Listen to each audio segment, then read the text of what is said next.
Tonight's journey takes us into the West as it was actually lived, less like a stage play of clean boots and noble duels, more like a raw test of endurance under a huge and different sky. Settle in. If you like traveling time with me, a quick like or subscribe helps these midnight expeditions reach more listeners. Tell me where you are and what time it is as you listen. It's always grounding to know how far these stories wander across the world. Now dim the room, let the fan hum, and ease your breath. We're stepping into a place where comfort was a luxury, routine was survival, and each sunrise asked the same hard question. Can you make it one more day? You wake in the 1870s West. The moment between sleep and alertness vanishes under a wall of odor, sweat baked into fabric, animals close by, night pots not emptied often enough, water too precious to waste on baths. Bathing isn't a ritual here, it's an event, postponed by winters and droughts, rationed by buckets. Your bed is a ticking full of straw, the kind that learns your shape and shares it with bed bugs. Every joint complains. Work did that yesterday. It will do it again today. Here, bodies are tools first and homes for a soul second. They wear down early, hands split, backs curve, knees grind. People who started strong often stoop by 30. The cabin's air bites if it's winter. The fire you dared keep small to save fuel surrendered long before dawn, and your breath wisps in the dark. If it's summer, heat climbs the walls and sits on your chest. Clothing doesn't rescue you, it abrades you. 2 outfits if you're fortunate. Rough canvas and cotton for men, layers for women. Chemise, corset, petticoats. A dress that finds every burr and gathers every handful of dust. Clean is a hope. Fit is a rumor.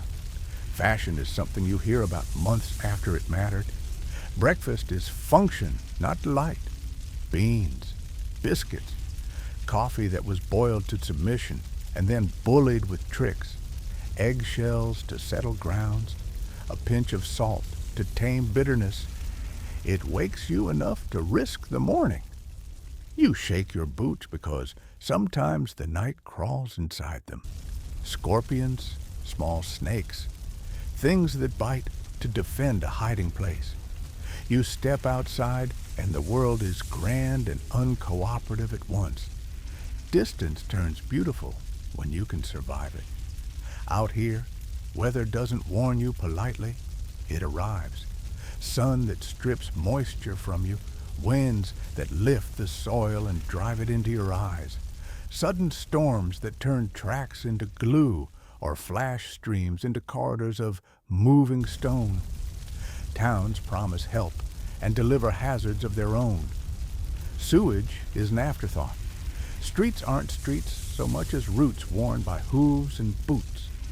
When it rains, the whole place turns to brown porridge.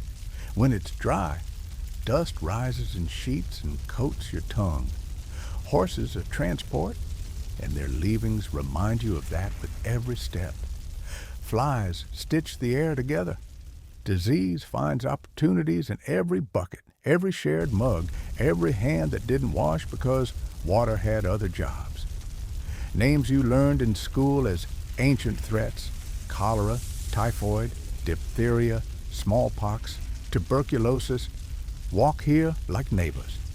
Inside a saloon you find noise, sweat, spirits that burn more than they warm. The liquor isn't crafted, it's concocted. Additives mask harshness or pretend to. Arguments start for reasons too small to remember and end with consequences too heavy to carry. The duel of legends, 2 men squared in a fair noon sun, is mostly theater from another time.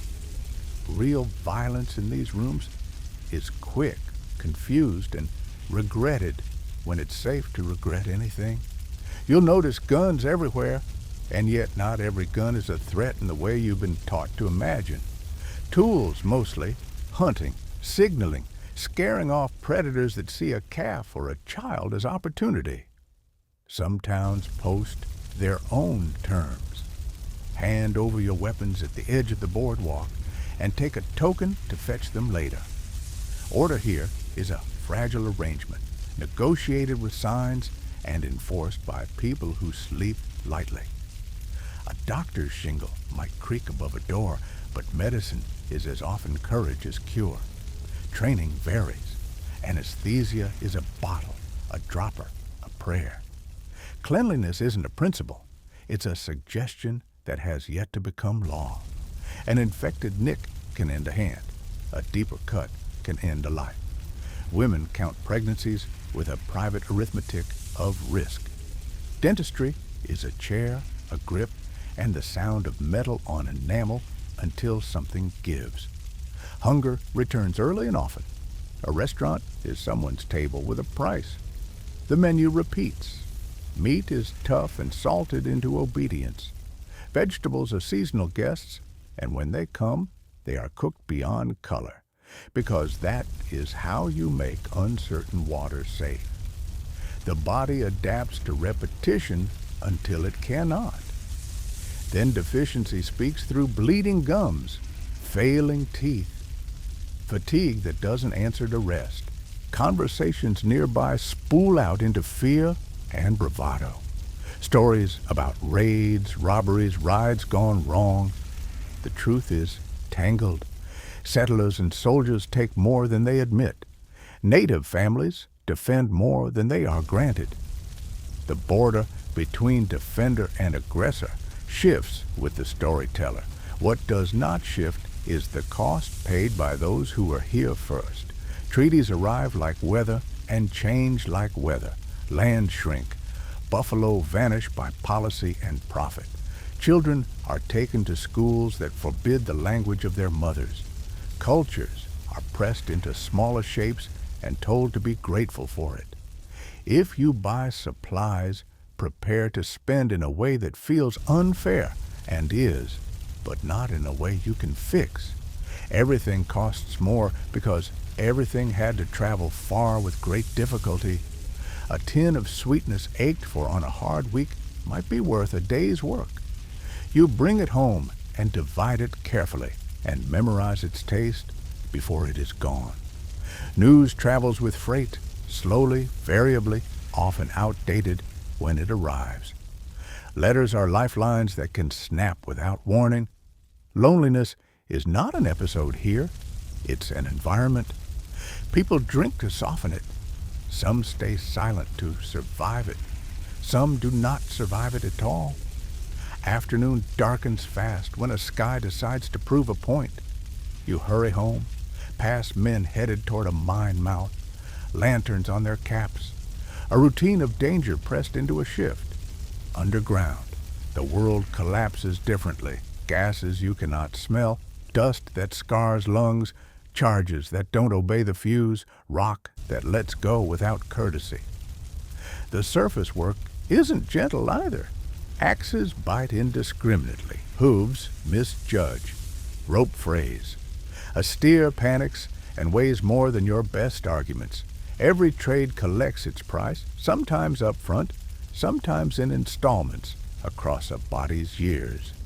Rain starts. You set buckets beneath seams in the roof. You taste the water and ignore the taste. You save what you can because scarcity is not a lesson here. It's a rule. Night arrives without switches. Fire is light and threat, comfort and risk.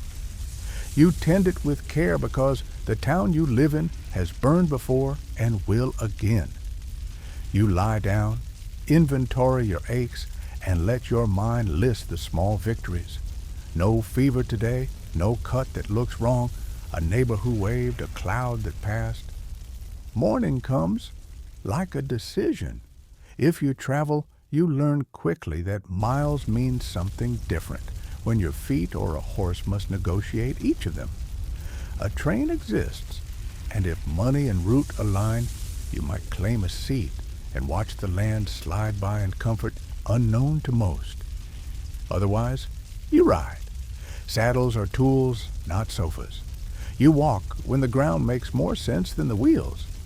Wagon roads are ideas traced into dirt, perfect until rain falls or heat hardens them into ridges that rattle your bones. Everything shakes loose eventually, bolts, spokes, nerves. The long trails to the far coast read like prophecy in newspapers and reminiscences, but the actual crossing is a ledger. Water found and water missed, livestock counted and lost, graves dug and left unmarked because grief cannot pause the schedule of surviving. Disease is an ambush laid in wells and cups. Rivers remind you that buoyancy is not owed to wood and canvas. Firearms protect and, too often, misfire into the people who carry them. Mountains judge your timing. Snow is a gate that closes on those who argue with it. Even on short journeys, the West reminds you it has edges. Flash floods look like streams until they are walls. Heat speaks in dizziness. Cold keeps its lessons for those who underestimate it. Landmarks are unreliable friends. A bend in a creek, a stand of trees, a rock like a sleeping bison. Easy to misremember, easy to mistake. Getting lost isn't an anecdote. It's a risk you feel in your teeth. What the dime novels and old films refuse to show is the variety of faces on the road. Chinese laborers with baskets and tools and skill enough to cut a railroad through stone. Mexican families whose ancestors named these valleys before the border moved. Black cowboys with ropes and endurance who keep herds together at midnight and never see their names in the printed glory later. Scandinavians who know how to coax crops from short summers. Germans who build like they plan to outlast wind. Nations of native people, each with its language, its understanding of land, its ways of belonging, trying, bargaining, adapting, resisting, suffering. Diversity does not mean fairness. Laws bend toward prejudice. Work is distributed with an eye toward who can be underpaid. Violence is organized as often as it is random. Women carry a double load: domestic work that would exhaust a team and field work that would humble one. In the morning, the bread. At noon, the birth. In the afternoon, the wolf at the corral. After dinner, the mending by firelight until the eyes blur. If a husband dies, the ledger does not. She pays it alone, with children beside her, and the community's help is generous on one day and absent the next. Teachers sign contracts that dissolve when they marry. Seamstresses carve businesses from needles and reputation. Some women sell what society later romanticizes, but seldom protects. The risk is relentless. The judgment, immediate. Law exists, but it is stretched thin. A sheriff's jurisdiction might be better measured in horizons than miles. A marshal rides weeks behind events. Town rules ask for a kind of order, but out past the last hitching rail, order is what a community can mount on short notice. Neighbors deputized, a posse that knows the paths, a courtroom under a cottonwood with a verdict tied to a rope.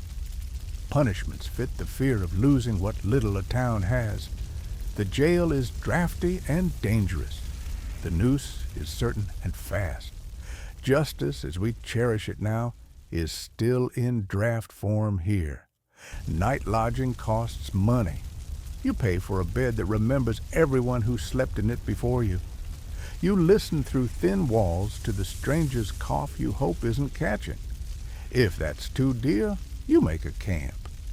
Fire becomes a careful geometry. Too wide, and the prairie learns to burn. Too small, and the cold proves it knows patience. You eat quickly because the dark is deep, and your imagination has sharper teeth when the stars are bright. Coyotes punctuate the distance. The wind recites. Your fear lists what it knows. Raids that almost never come, but always might. Predators that prefer easy meals, stings and bites that move into blankets without asking. And then, despite all that, you sleep because people have to, and because tomorrow will need everything you have. Wake again. Choose again. Perhaps the mind? Rich ore is mostly a rumor told best by men who are either unusually lucky or unusually persuasive. Claims are paper shields over rock that does not care. The tools are simple and cruel. Picks, drills, powder. The tunnels do not forgive mistakes. Even when a day ends without disaster, dust remains in your chest to count the years for you.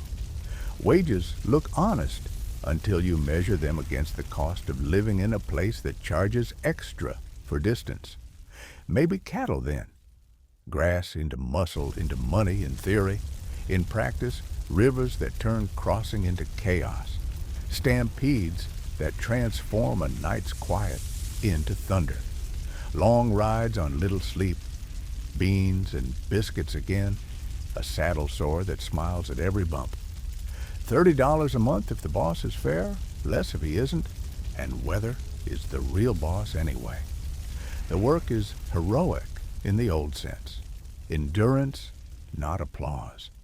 Farming sounds pure until the facts arrive. 160 acres offered if you can make them produce, but rain does not read legislation. Soil that looked endless is thin in all the wrong ways.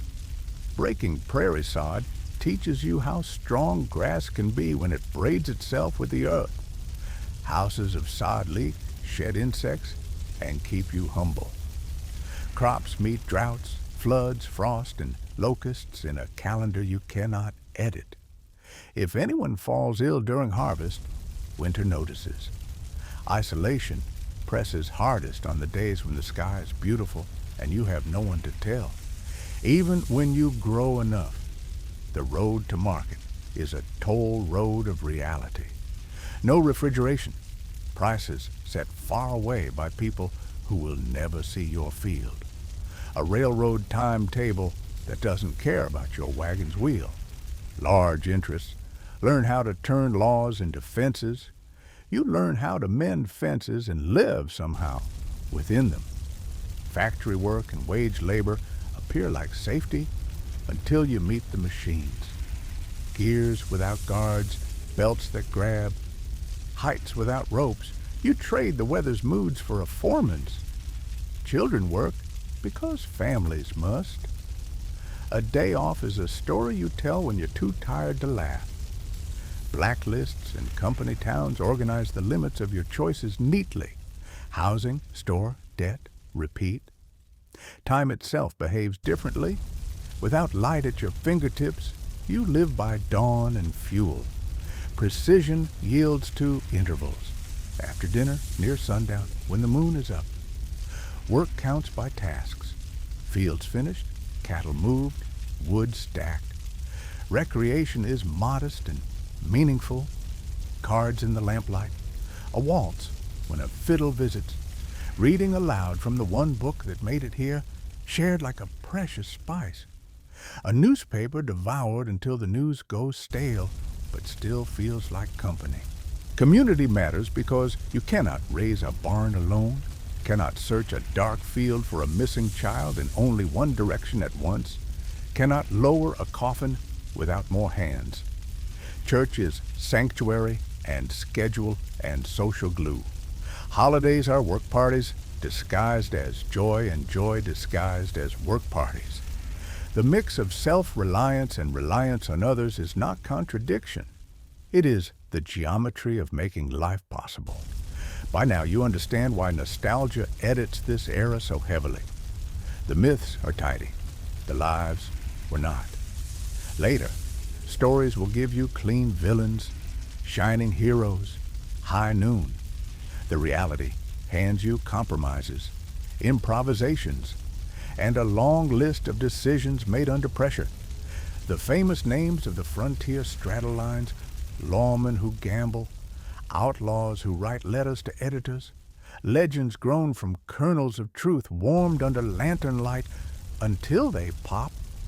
The shows, the dime novels, the films, each retells the West as a morality play to comfort people far from dust and risk. But you also feel the magnificence, not the romance of an empty map, but the sensation of a horizon so large it quiets your pulse. The night sky here is a cathedral with no roof. The Milky Way is not a rumor. It is a river you can almost hear. This beauty coexists with the record of harm. The bison reduced to bones and memory, forests cut like they were infinite, water taken and dirtied because growth was the only prayer. Policies sharpened around the idea that removing a people's food would remove their resistance. Schools that train children to forget their names in the languages that name the rivers. Diversity is not decoration, it is structure. Chinese craftsmen who set charges in mountains and cooked the rice at night. Mexican ranchers whose titles became arguments in a courthouse built later. Black homesteaders who planted in hope and harvested under suspicion. Norwegians who built houses that remembered wind.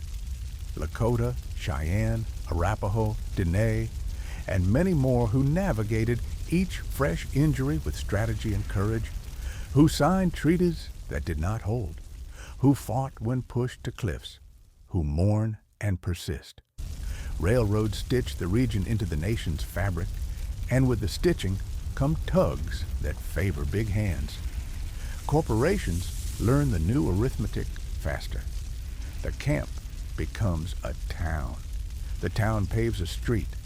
The street gets ordinances. Some call this progress and mean safety. Others call it fences and mean exile. The closing of the frontier is not a door for everyone. It's a corridor that narrows until some must turn sideways to pass. Night again. You settle into the quiet. No engines, no glow on the ceiling from a city's undeciding dawn. Just wind, insects, and your heart.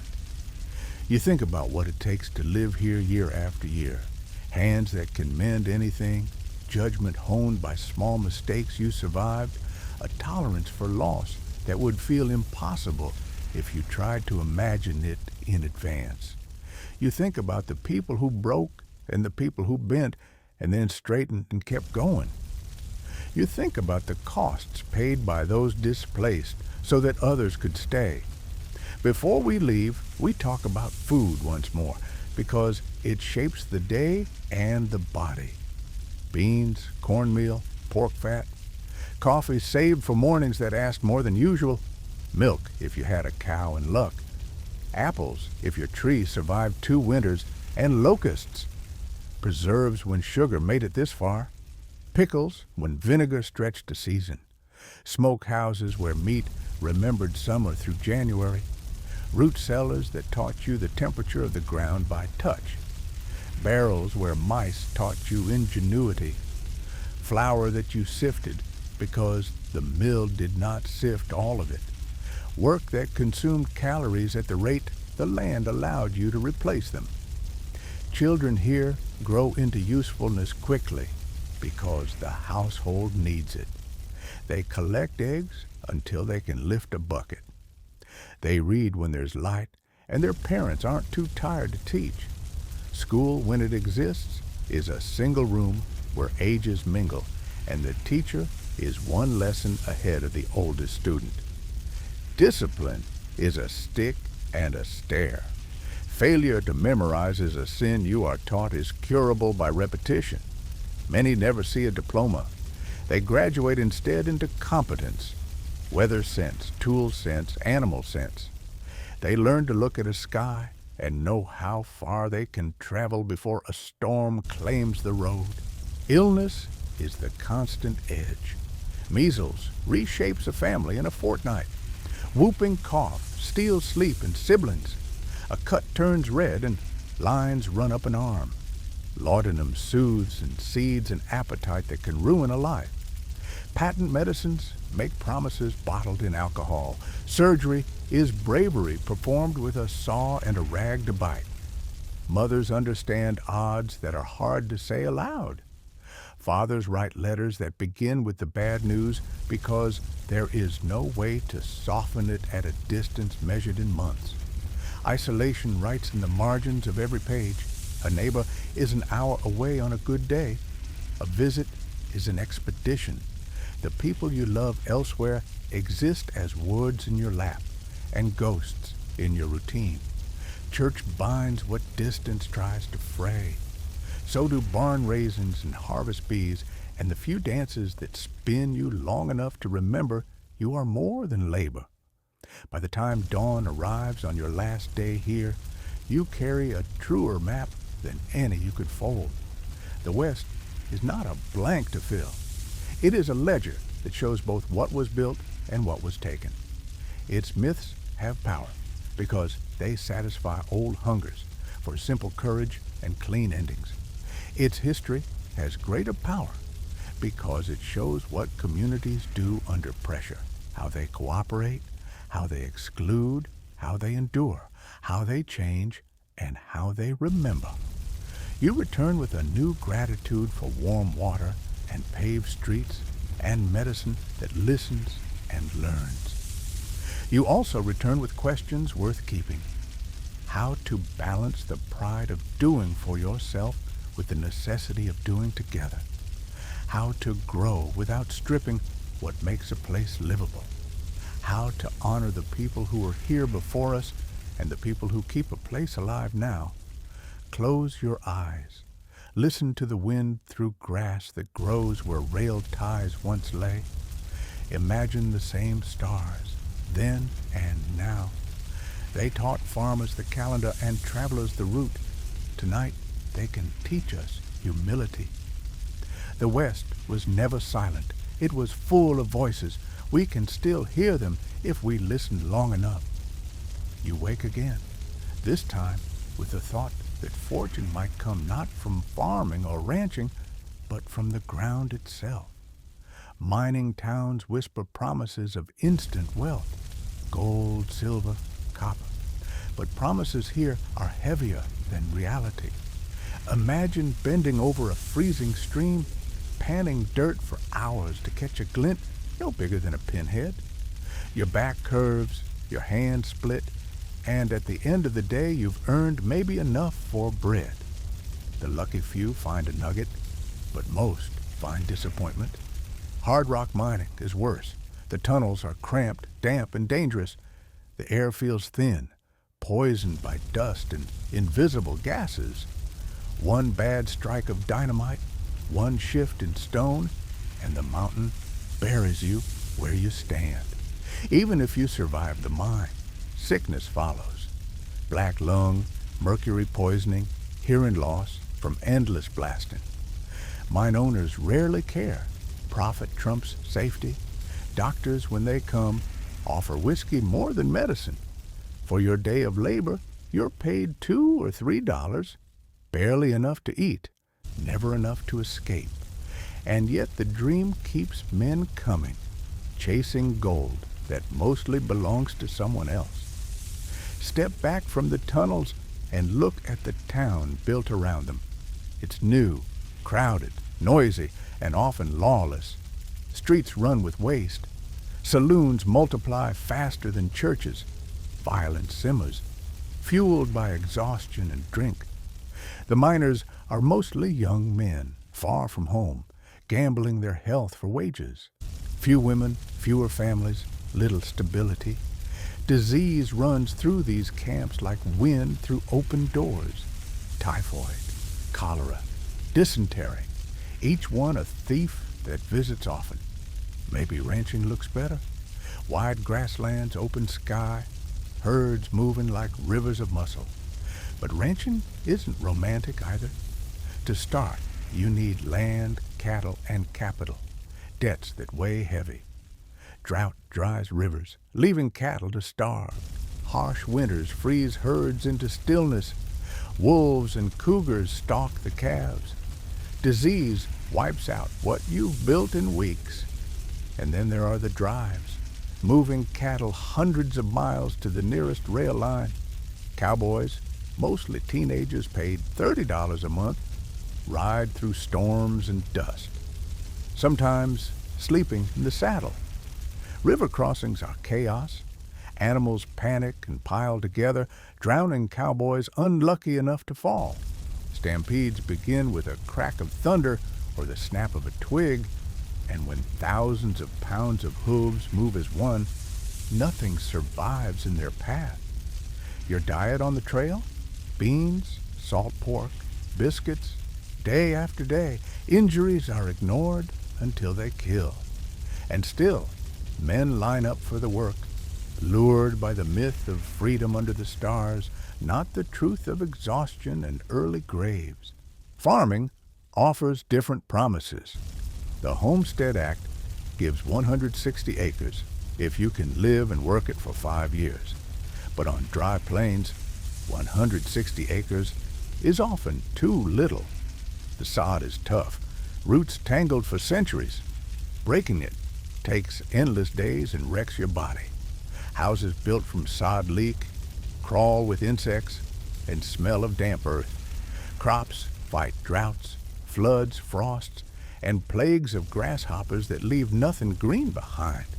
Even success feels fragile. Prices are set far away, transportation is costly, and railroads charge what they want. A single bad year, an illness in the family, and everything collapses. Isolation crushes spirits. Neighbors may live miles away. Weeks pass without visitors. Women suffer most, raising children in silence broken only by wind and the cries of the prairie. Depression and what settlers called prairie madness drive some to abandon land, others to darker ends. Industry arrives with the railroad. Factories, workshops, mills promise steady wages, but machines are ruthless. Belts catch arms. Gears crush fingers. Hours stretch long, 10, 12, 6 days a week. Children work alongside adults, climbing under machines. Fragile bodies used for tasks too dangerous for grown hands. Pay is meager, conditions harsh, safety non-existent. A man can lose his job for demanding more. A blacklist follows him to every town. Company towns trap workers in debt, paying wages and tokens only spendable at overpriced stores. Time itself feels different. Without electric light, people wake with dawn and sleep soon after dusk. Work is measured not in hours but in tasks. Plowing fields, moving cattle, cutting wood. Recreation is rare. A fiddle at a dance, a story by firelight, a book passed from family to family until the spine falls apart. Holidays matter because they break the grind. Harvest festivals, church gatherings, the 4th of July. Communities survive by cooperation. Barn raisings, harvest teams, search parties for lost children. Neighbors become lifelines. At the same time, self-reliance is celebrated. Both truths coexist. You must be able to endure alone, yet you cannot survive without others. Law is stretched thin. Sheriffs cover counties the size of small countries. Town marshals earn little and risk much. Federal marshals ride in rarely, chasing counterfeiters or bandits across vast distances. Justice is often local and rough. Posses, vigilantes, hangings under trees. Trials are brief.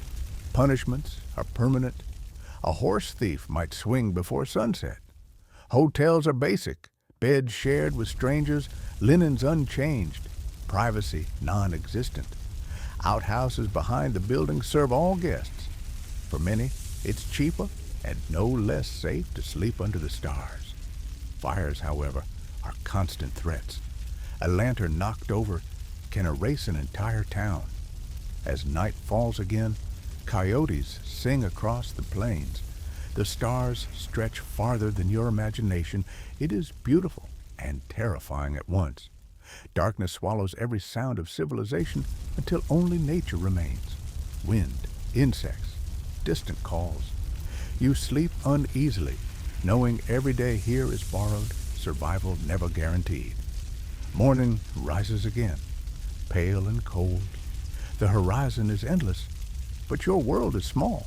A cabin, a few acres, a handful of neighbors scattered far apart.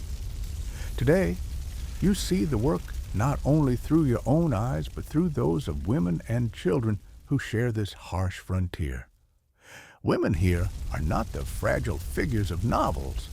They are the backbone of survival. At dawn, they light the fire, prepare food from meager stores, milk the cow if there is one, and begin the day's labor. They haul water, tend gardens, patch clothing, until fabric turns thin, care for children, and still find themselves in the fields planting, harvesting, or defending livestock from predators. It is an endless loop of tasks, each vital, none optional. Pregnancy is no reprieve. Women work heavy loads until the last days, and often return to labor in fields or kitchens within days of giving birth. Childbirth itself is perilous. Without trained doctors, without anesthesia, and with only midwives or neighbors, 1 in 4 births can end in death. Mothers know each pregnancy might be their last. Widowers raising children alone are common, entire families reshaped overnight. For those without husbands, life narrows further. Teaching offers a little income, though female teachers are paid less and expected to quit once married. Some run boarding houses, sew dresses, or wash clothes for minors. Others, abandoned or desperate, end up in brothels or saloons. Their work romanticized later, but in truth, filled with abuse, addiction, and disease. Yet through it all, women carve out resilience often unrecognized, but undeniable. Children do not live the long, carefree youth of modern times. By 6 or 7, they are expected to work. Small hands collect eggs, carry wood, watch siblings. By 10, boys follow fathers to fields or workshops. Girls shadow mothers, learning to cook, spin, preserve food, mend. Childhood is short. Adulthood arrives early, not with ceremony, but with necessity. School exists, but irregularly. A one-room schoolhouse might gather all ages together under one tired teacher, often barely more educated than the oldest students. Classes run only in winter months, when farm work allows. Desks are crude, books are rare, slates are used and erased endlessly. Punishment is harsh. Lashes for whispering, humiliation for mistakes. Many children never see higher education. Instead, their lessons come from the land, the animals, and the constant demands of survival. Illness is a shadow always near. A simple cough can swell into pneumonia. Cuts fester into infections that kill. Measles, diphtheria, whooping cough, scarlet fever. Diseases you'd expect children to outgrow often end lives before adolescence. Families bury child after child, sometimes giving a newborn the name of a lost sibling as if to keep the memory alive. Death is not hidden here. It is a daily neighbor, shaping how people think about life, faith, and family. Doctors, when present, offer little relief. Training is minimal, tools crude. Surgery means whiskey, a saw, and the courage to scream. Infection follows more often than healing. Medicines contain opium, mercury, arsenic, sometimes numbing, often harming. Patent medicines promise cures in bright bottles, but mostly deliver alcohol. Midwives, herbalists, and community healers know more practical remedies. But even these cannot hold back waves of disease and pain. Isolation deepens every hardship. A woman might go weeks without speaking to another adult outside her family. Letters take months to arrive, if they arrive at all. News from the outside world drifts in slowly, already outdated. Loneliness grows heavy, sometimes breaking minds. Prairie madness, people called it. Depression, anxiety, or sudden violence born from silence and monotony. Churches and community gatherings become lifelines. On Sundays, neighbors ride miles to gather, not only to pray but to talk, share food, exchange news. Barn raisins and harvest festivals are not just work. They are survival through cooperation. In these moments, laughter returns. Fiddles play, couples dance, children run. For a few hours, life feels lighter. Evenings close in quickly. Oil lamps glow faint. Candles flicker. Families sit together, reading aloud from the one book they own, often the Bible, or retelling stories from memory. Games are simple. Cards, checkers, or just singing by firelight. Entertainment is rare, but because it is rare, it feels profound. Night reminds you how thin the line is between safety and danger. Fire could reduce the cabin to ash. Coyotes cry outside. Wolves circle. Snakes curl near warmth. Yet above, the stars shine with a clarity modern people barely imagine. The Milky Way spreads like spilled silver, the same sight that guided generations before. For a moment, despite hunger, fear, and exhaustion, the beauty of the frontier feels eternal. The frontier does not stay still. As years pass, change arrives first as a whisper of iron, then as the roar of engines. Railroads cut across the wilderness, tying distant coasts together with steel. Where once a journey across the plains took months of hardship, now a train carries passengers in days. Smoke trails mark progress, but also endings. The railroad is more than transportation. It is power. It decides which towns thrive and which fade to dust. A station can turn a camp into a bustling market. A bypass can starve a community overnight. Companies lay track with relentless ambition, often using immigrant labor, Chinese workers hammering through mountains, Irish laying rails across endless prairie. Death is common, recognition rare. Corporations rise with the rails. Land grants from the government create fortunes for men whose names echo still. Stanford, Huntington, Gould. These magnates grow rich not from sweat or soil, but from contracts, speculation, and control of roots. Farmers and ranchers, once independent, find themselves trapped by freight costs set in distant offices. The dream of freedom bends under the weight of monopoly. Towns grow, and with them come new shapes of life. Streets are graded, sidewalks built, schools stand larger, churches multiply, shops offer goods shipped from across the ocean. But progress has a cost. Violence does not vanish. It shifts form. Strikes and labor disputes turn bloody. Lynchings, often racially driven, scar communities. Native lands shrink further, treaties broken again and again. For indigenous peoples, the railroad does not bring opportunity, it brings dispossession. Buffalo, already hunted near extinction, vanish as rails slice through their ranges. Soldiers and settlers push tribes onto reservations, stripping away ancestral lands. Boarding schools enforce a cruel mission: kill the Indian, save the man. Languages, ceremonies, and traditions are punished. The West becomes less a frontier of exploration and more a theater of enforced control.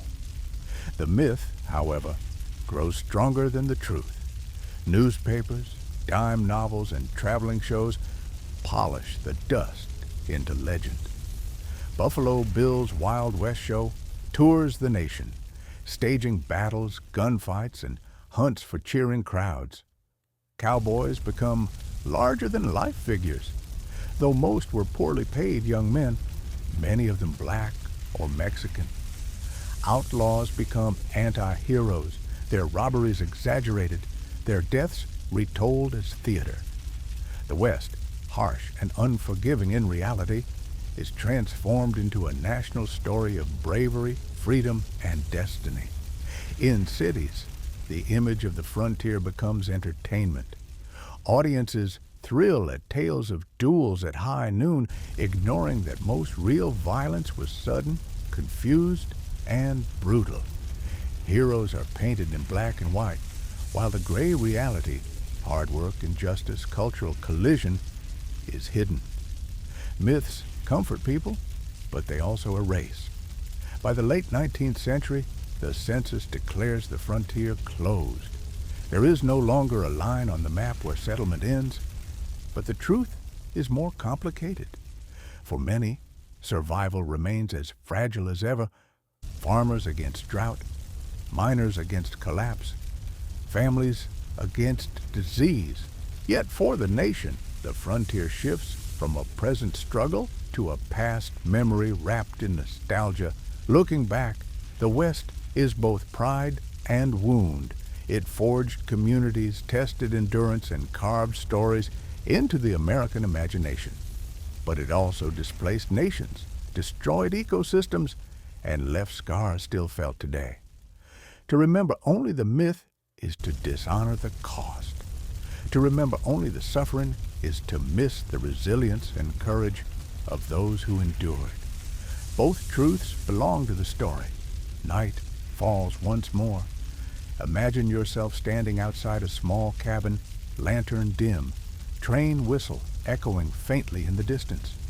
The prairie stretches quiet, stars burning overhead, the land vast and eternal. You breathe the air, harsh, thin, but free. This was life on the frontier, beauty and burden, struggle and survival, myth and memory. And now, centuries later, we listen not to escape, but to understand. When you picture daily life in the Wild West, it might seem simple on the surface, but survival depended on countless details that shaped every waking hour. Food, clothing, shelter, and even sleep, things we often take for granted today, were constant challenges for frontier families. Meals were not about choice or variety. They were about survival. On most days, you'd find beans, cornmeal, bread, or salted pork on the table. These foods lasted a long time and could be stored through harsh winters. Coffee, when available, was bitter and often mixed with eggshells or salt to reduce the sharp taste. Fresh fruits and vegetables were a rare treat. If you had an orchard, you might get apples in the fall. Berries could be foraged in summer. But in winter, scurvy often spread through communities, leaving gums swollen and teeth falling out from the lack of vitamin C. Meat was usually tough. Without refrigeration, settlers preserved it with salt or smoke, which made it chew like leather. Game such as deer or rabbit helped, but hunting required time, bullets, and luck. Many families simply couldn't spare the resources to hunt regularly. Preservation was key. Women spent countless hours smoking meats, drying fruit, or pickling vegetables. Root sellers dug into the ground, stored potatoes, carrots, and onions for the cold months. Mistakes in storage could mean spoiled food, disease, or starvation. Children learned early that nothing was wasted. Bread crusts were softened in coffee. Bones were boiled again and again for broth. Even the scraps of fat were saved for candles or soap. To modern eyes, it might seem extreme, but on the frontier, waste could cost lives. Forget the stylish outfits from Hollywood westerns. Frontier clothing was about durability, not looks. Men usually owned 2 or 3 shirts, a pair of sturdy trousers, and maybe a coat if they were lucky. Denim and canvas were favored because they could survive rough work. Boots were precious and often patched again and again until they fell apart. Women wore long dresses with layers of underclothing, chemises, corsets, and petticoats. Even in blazing summer heat, modesty and social rules demanded heavy layers. These dresses dragged in the dust, soaked up rain, and caught on brush. Washing them was a major task, since soap and water were scarce. Children often wore hand-me-downs until clothes literally disintegrated. Patches upon patches covered knees and elbows. Many went barefoot in warm months, saving shoes for winter or Sunday church. Laundry was brutal work. Without machines, women scrubbed clothes on washboards, boiled them in iron pots, and wrung them by hand. A single wash day could take 10 hours of hard labor. Clothes rarely looked white and fresh. They were simply cleaner than before. If you imagine a cozy log cabin, you'd only be partly right. On the treeless plains, many families had to build sod houses, small huts made from blocks of prairie turf. These soddies were damp, dark, and alive with insects and snakes. When it rained, mud dripped from the ceiling. In wooded areas, log cabins were more common. They were sturdier, but still small, often 1 or 2 rooms for an entire family. Windows were rare and glass was expensive. Instead, animal skins or oiled paper covered openings. Inside, furniture was basic, perhaps a rough-hewn table, a few stools, and straw mattresses. If you were lucky, you had a cast-iron stove. Otherwise, an open fireplace provided heat and a place to cook. The fire also filled homes with smoke, stinging eyes, and blackening walls. Hygiene was almost impossible. Dirt floors turned to mud in rain. Chamber pots were emptied outdoors, often too close to wells. Disease spread easily. Still, these humble shelters provided some comfort from the brutal weather. Families often decorated with what little they had. Dried flowers, homemade quilts, or Bible verses pinned to the wall.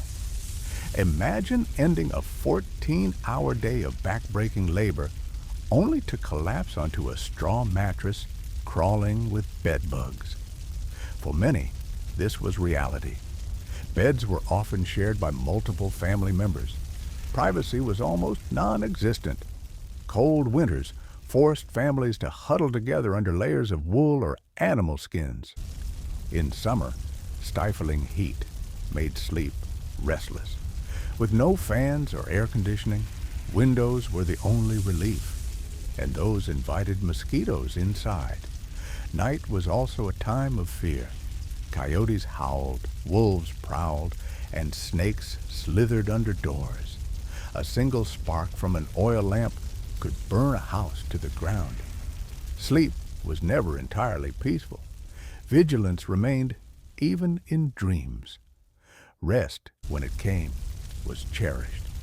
Sundays were often the only day of relative pause, though even then chores continued. Simple pleasures like storytelling by the fire or singing hymns together gave weary families a sense of comfort. This was daily life on the frontier, exhausting, repetitive, and fragile.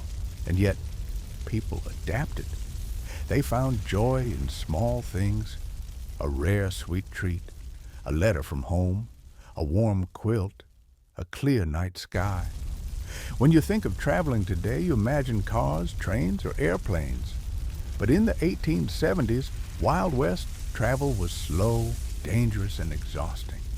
Every journey carried risks, and few people moved without a good reason.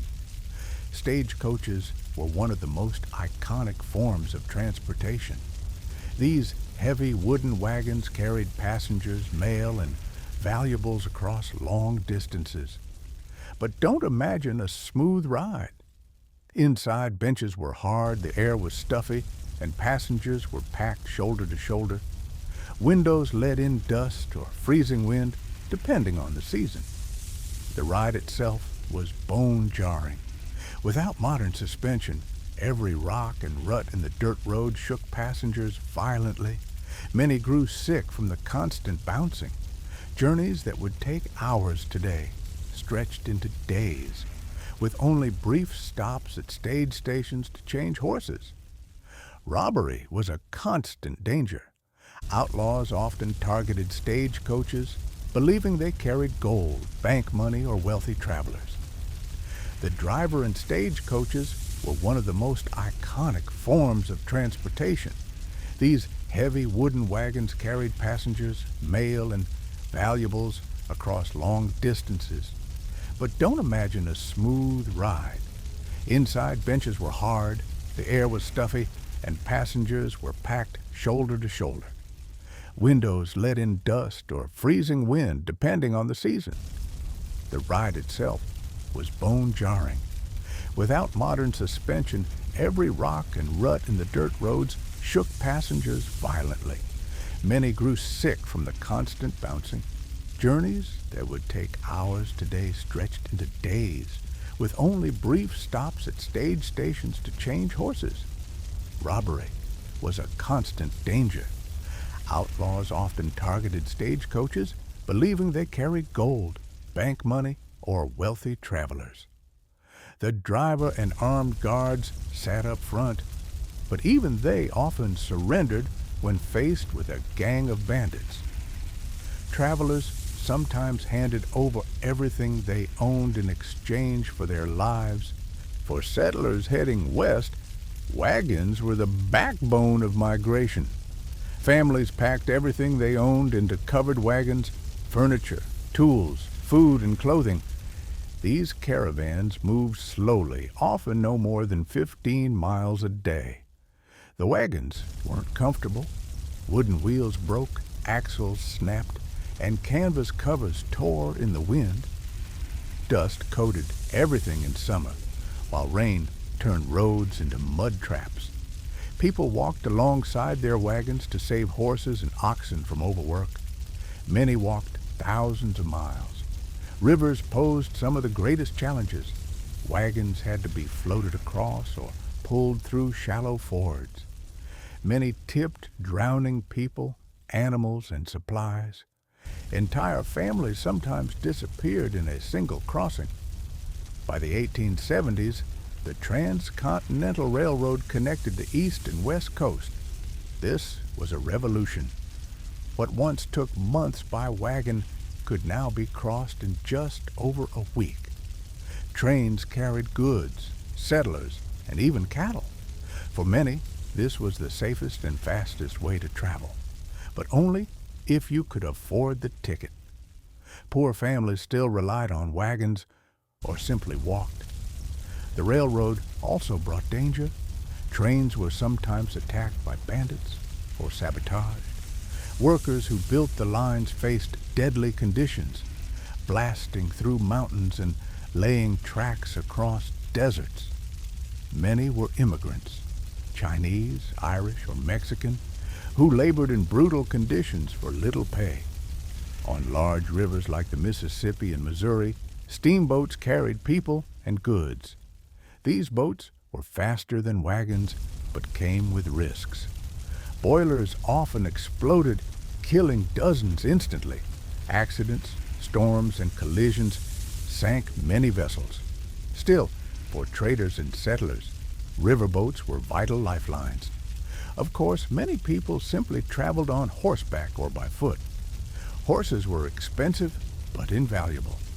A good horse meant faster travel, more safety, and the ability to carry supplies. Without one, many were left vulnerable. Walking was the last resort, but countless settlers did it. They carried belongings on their backs or pulled carts. Their feet blistered, their bodies ached, and progress was painfully slow. No matter how you traveled, dangers were everywhere. Weather, sudden blizzards, flash floods, and scorching heat killed countless travelers. Wildlife, snakes, wolves, and mountain lions lurked along trails. Outlaws, robberies of travelers' wagons and trains were common. Illness, long journeys with little food or clean water often brought dysentery, cholera, or fever. Every trip was a gamble. A single broken wheel, a stolen horse, or a sudden storm could mean death. Yet people risked it all for the promise of land, gold, or a better life. Travel wasn't just physical, it was emotional. Imagine leaving everything behind, Walking hundreds of miles with no guarantee of survival, families sang songs, told stories, and leaned on each other for strength. Strangers became allies as wagon trains banded together for safety. Journeys were filled with grief, too. Graves lined trails westward, each one a reminder of how fragile life was. Still, people pushed forward, driven by hope stronger than fear. That was travel in the Wild West. Slow, painful, but filled with determination. Every mile meant risk, but also possibility. Life on the frontier was filled with hardship, but people still sought joy, entertainment, and meaning. Culture in the Wild West was a blend of traditions brought by immigrants, Native American practices, and the unique demands of frontier living. Even in the harshest conditions, humans created moments of beauty, celebration, and connection. Music was one of the simplest and most powerful forms of entertainment. A single fiddle or harmonica could transform a quiet evening into a lively gathering. Families sang folk songs carried from Europe, hymns from church, or ballads written about life on the plains. Dances were major social events. Communities gathered in barns, saloons, or open fields, with fiddlers leading square dances, reels, and waltzes. These events brought people together, especially in isolated areas where neighbors might live miles apart. For many young people, dances were the main way to meet potential spouses. Cowboys on cattle drives often sang to calm restless herds at night. These cowboy songs became part of Western folklore, mixing African American, Mexican, and Anglo-American traditions into a uniquely frontier sound. Without modern entertainment, storytelling was central to frontier culture. Around campfires or in dimly lit cabins, people shared tales of adventure, humor, or caution. Stories helped pass time, teach lessons, and keep traditions alive. Reading was also cherished. Books were scarce, so a single copy of the Bible or a worn novel might be read aloud to entire families. Newspapers, when available, were read cover to cover. Every advertisement, every tiny article. News from the East connected isolated settlers to the wider world, even if it was weeks or months late. Dime novels, cheap, sensational stories, became wildly popular in the late 1800s. They exaggerated tales of gunfighters, outlaws, and heroic sheriffs, feeding the myths we still associate with the West today. Few readers cared whether the stories were true. They offered escape from daily drudgery. Holidays were highlights of frontier life. The 4th of July was celebrated with parades, fireworks, games, and speeches, bringing entire communities together. Harvest festivals gave thanks for successful crops and offered rare chances to feast and dance. Religious holidays like Christmas and Easter were especially meaningful. Families decorated homes with homemade ornaments, baked special foods, and gathered for prayer. Even the simplest gestures, a handmade toy, a rare piece of candy, created joy in an otherwise difficult world. For many men, especially in frontier towns, the saloon was the center of social life. These establishments weren't glamorous. They were smoky, crowded, and often violent. Yet they offered alcohol, card games, and companionship. Gambling was common. Poker, faro, and dice games gave men a chance to test their luck. Some won fortunes in a night. Many lost everything. Cheating was rampant, and disputes often ended with fists or guns. Women sometimes performed as singers or dancers in saloons, adding to the entertainment, but also facing danger and exploitation. Despite the rough atmosphere, saloons remained vital meeting places where news spread, deals were struck, and lonely men found company. In larger towns, theater companies or traveling performers brought entertainment. Plays, musical acts, and even early circuses offered settlers a taste of culture from the East. Buffalo Bill's Wild West show, beginning in the 1880s, dramatized life on the frontier with staged battles, trick shooting, and cowboy stunts, shaping how Americans and the world imagined the West. Churches were not only places of worship, but also social hubs. Services brought people together, provided moral guidance, and created a sense of stability. Church socials, picnics, and community sings gave settlers moments of fellowship. Even in the most isolated settlements, Sunday was often a day of rest, reflection, and human connection. Religion gave meaning to suffering and inspired many to persevere. Children, though burdened with chores, still found time to play. Their games were simple: tag, hide and seek, marbles, or stickball. Homemade dolls, carved toys, or even simple stones became treasured playthings. Imagination filled the gaps. Children pretended to be pioneers, hunters, or heroes from the stories they heard. Despite danger and hardship, childhood still had moments of laughter. Leisure in the Wild West wasn't just about fun, it was survival of the spirit. Music, stories, games, and gatherings helped people forget hunger, loneliness, and fear, if only for a moment. These small joys gave meaning to life in a world where every day was a battle against the elements. Even in the harshest frontier conditions, humans found ways to laugh, sing, dance, and dream. Culture in the Wild West was rough, diverse, and deeply human, a reminder that joy can exist even in struggle. The Wild West was not just a story of empty land waiting to be settled. It was a patchwork of peoples, cultures, and communities forced to live side by side, sometimes in cooperation, often in conflict. Immigrants from Europe, freed slaves, Mexican ranchers, Chinese laborers, and Native American tribes all shared the same frontier. Their encounters shaped the destiny of the West. For thousands of years before settlers arrived, Native American tribes thrived across the great plains and deserts of the West. Each tribe had its own culture, traditions, and ways of survival. From buffalo hunting to farming, from trading networks to spiritual practices. But as more settlers pushed westward, tensions exploded.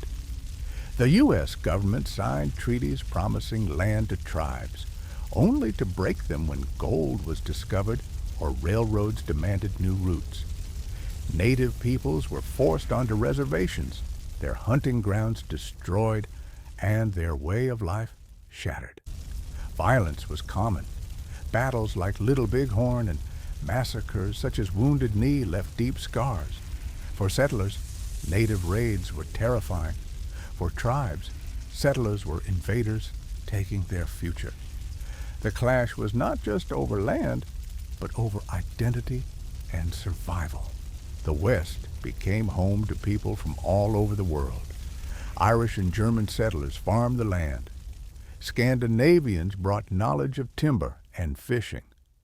Chinese immigrants built railroads under brutal conditions, facing racism and violence, but contributing enormously to Western growth. African Americans also played a role, many moving west after the Civil War to escape slavery's legacy. Known as exodusters, they founded towns, farms, and even served as soldiers and lawmen. The famous Buffalo Soldiers, black regiments of the U.S. Army, patrolled frontier lands and fought in conflicts against native tribes.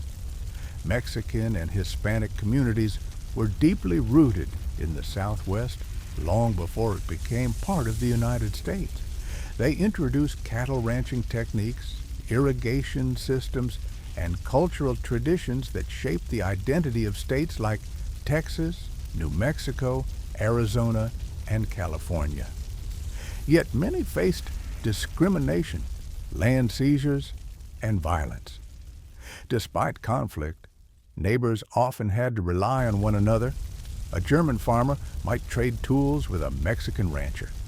A settler family might turn to a native healer when sickness spread. Survival often required cooperation, even when prejudice ran deep. Language barriers were common, but so were moments of exchange. Immigrants taught each other farming methods, cooking styles, and building techniques. Slowly, a unique Western culture emerged, blending traditions from around the world. With so many groups competing for land and resources, law and order were fragile. Town sheriffs and marshals were often outnumbered by criminals and feuding neighbors. Vigilante groups sometimes formed, delivering rough justice without trials. While they claimed to keep peace, many targeted immigrants, native people, or minorities unfairly. Disputes over water, land, and cattle often escalated into deadly feuds. The Johnson County War in Wyoming, for example, saw wealthy ranchers hire gunmen to drive out smaller settlers accused of rustling cattle. Bloodshed was not the exception.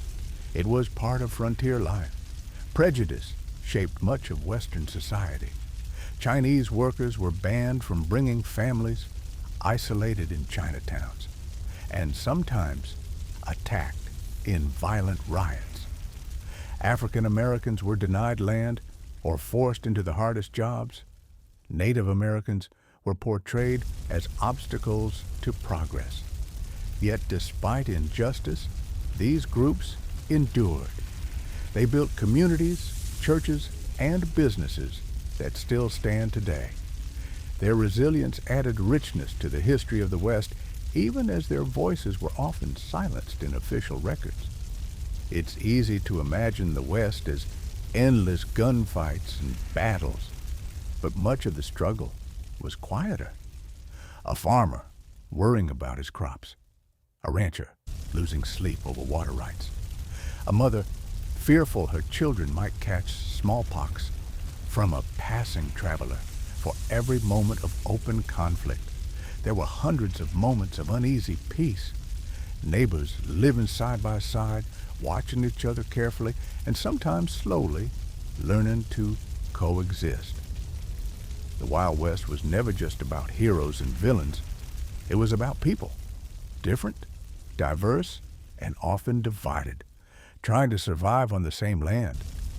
Their conflicts were painful, but their interactions shaped the unique identity of America's frontier. History often feels distant, but the frontier was built by real people with names, faces, and struggles. Their stories reveal what life was truly like, not just statistics, but choices, fears, and courage. The Cowboys, perhaps the most famous symbol of the Wild West, but real cowboys lived far from Hollywood myths. Most were young men in their teens or 20s, often poor. Many of them Mexican vaqueros or freed African Americans. Days were long and grueling. Cowboys rose before dawn, ate beans and bread, then rode for hours driving cattle across plains. Dust choked their lungs, sun burned their skin, and storms soaked them to the bone.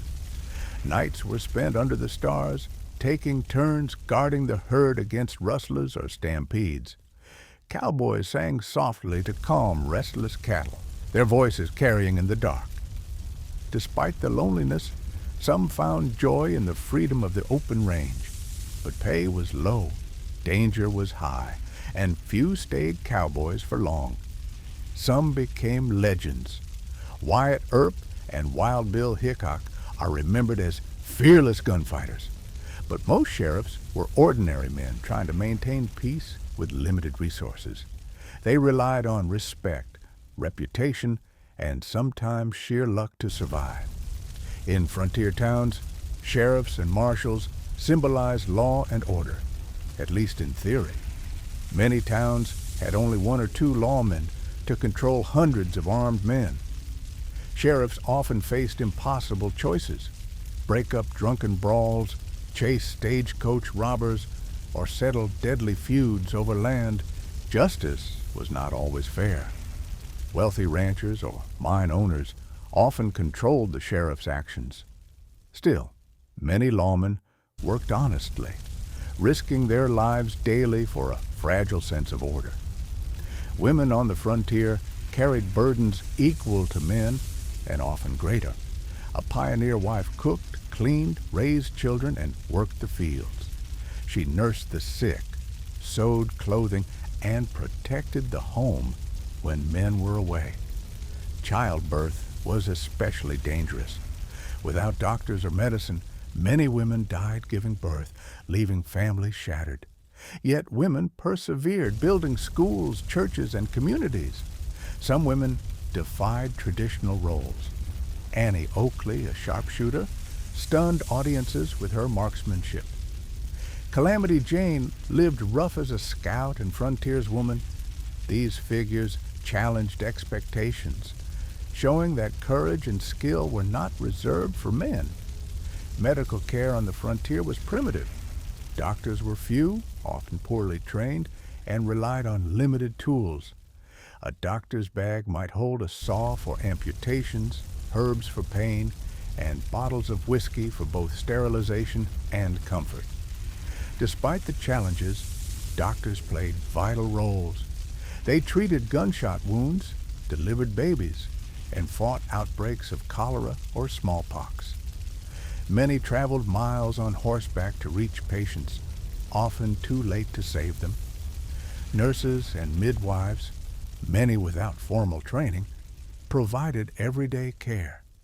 Communities relied on their knowledge of herbs, poultices, and simple remedies passed through generations. Education was a luxury, but frontier towns valued it deeply. A school teacher often taught all ages in one-room schoolhouses. Desks were rough, books scarce, and winters bitterly cold inside drafty buildings. Teachers were usually young women, often barely older than their students. They worked for low wages, sometimes paid in food or lodging. Despite hardships, they gave children hope, teaching not only reading and writing, but also discipline, manners, and dreams of a wider world. Schoolhouses became community centers, hosting meetings, dances, and church services. Teachers helped shape not just minds, but the identity of frontier towns. Of course, not all frontier figures lived by law. Outlaws like Jesse James or Billy the Kid captured imaginations. They robbed banks, stagecoaches, and trains, often glamorized as rebels against the powerful. But real outlaw life was harsh. Many gangs lived on the run, sleeping in caves or abandoned shacks, always hunted by lawmen and bounty hunters. Most died young, betrayed by allies or killed in ambushes. For ordinary settlers, outlaws were not romantic figures. They were threats to safety and survival. Still, their stories grew into legends that shaped the myth of the Wild West. The frontier was not defined by faceless masses, but by individuals. Cowboys, sheriffs, women, doctors, teachers, and even outlaws all contributed to its story. Their lives remind us that history is not just about dates or events, but about people, struggling, dreaming, and leaving behind legacies that echo even today. When we speak of the Wild West, we are not just describing history, we are touching a myth, a story larger than life, a vision of freedom, danger, and possibility. The frontier ended more than a century ago, but its spirit still shapes how people see America, and even how we think about human courage and struggle. The reality of the West was harsh. Hunger, loneliness, disease, and conflict. Few lived the glamorous lives later shown in movies. Yet over time, writers, dime novels, and Hollywood turned the frontier into a stage for heroes and villains, cowboys and outlaws. Why? Because people needed stories of courage. They needed to believe that ordinary men and women could stand against chaos, carve a life from wilderness, and leave a mark on history. The frontier became a symbol of freedom. Wide open spaces suggested limitless opportunity. For immigrants and dreamers, the West promised a fresh start, even if the reality was backbreaking labor and danger. This idea still echoes today. We call new technologies frontiers. We speak of exploring space as the final frontier. The myth of the West reminds us that humans are always searching for new horizons, always willing to risk comfort for discovery. The West also forces us to think about justice. Outlaws and sheriffs became symbols of chaos and order. Their duels, real or imagined, asked timeless questions. Who holds power? Who protects the weak? What is fairness in a world without rules? Though gunfights were rare in reality, the idea of standing face to face with danger became part of our imagination. It speaks to a desire for clarity, a world where right and wrong could be decided in a single showdown. The frontier was never just one story.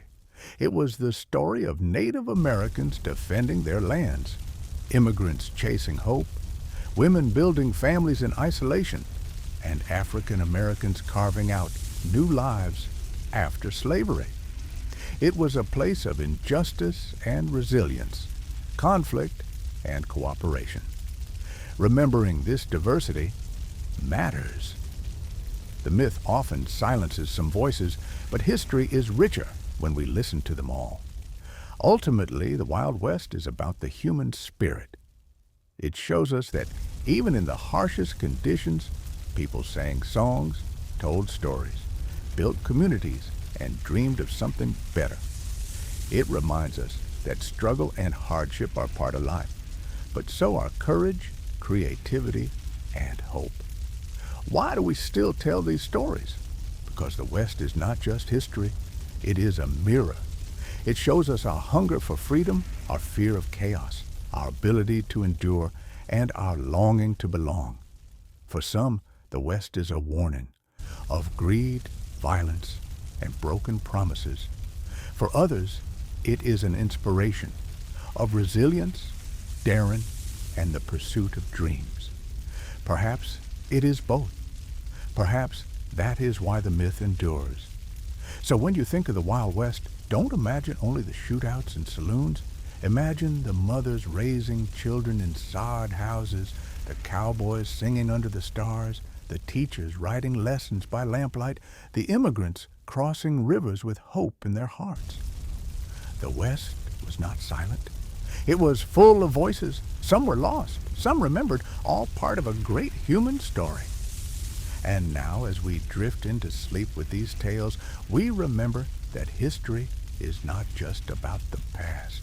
It is about us, our struggles, our dreams, our longing for freedom, and our need to keep telling stories.